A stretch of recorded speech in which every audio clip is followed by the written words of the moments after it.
Shane Warne is a legendary leg spinner that inspired a generation to take up the art of leg spin. He was aggressive and had the skills to back up the torque. When a team is in a crisis, he's the man the captain will turn to for a wicket. Here we'll be analysing how Warne bowled his deliveries and the subtle changes in his wrist position to utilise his variations. Shane Warne is well renowned for his big turning leg breaks that land a foot outside leg stump and rip past the batsman. When bowling the leg break, Warne grips the ball with his index and middle fingers together and ring finger and pinky finger together. At the release point, the back of the palm faces towards 10 on the clock. On the right is an example of the top spinner to show the difference in wrist position in comparison to the leg spinner. The revolutions on the ball moves from right to left towards 10 on the clock. As he releases the ball, the seam position typically points towards slip.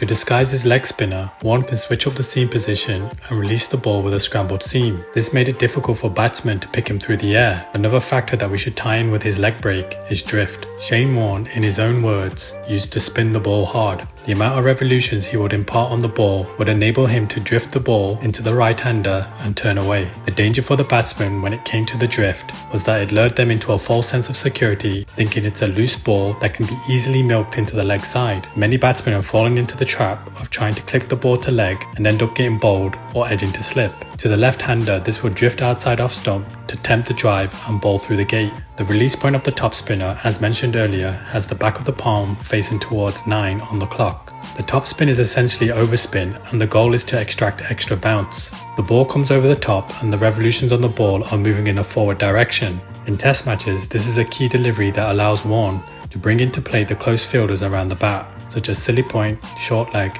and leg slip. The googly from Shane Warne is more discernible than his leg spinner and top spinner. After his shoulder injury in 2002, he bowled the googly far less frequently for longevity and to protect his shoulder.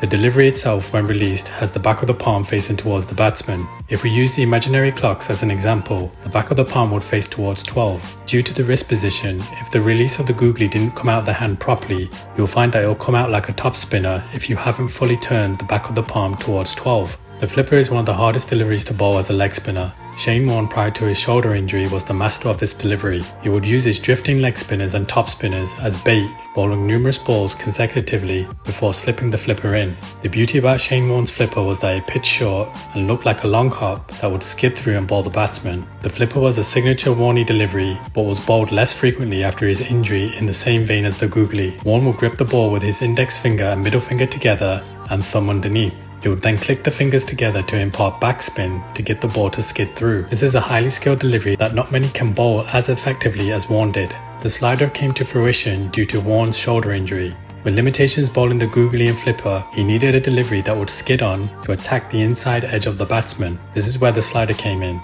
The grip has his index finger and middle finger together and ring and pinky finger together. With a slight gap between the two, he would release the ball out the front of the hand and the ball itself would skid on straight. The ball brought Warne a lot of wickets. In all, the variations and skills only highlight one piece of the greatness of Warne.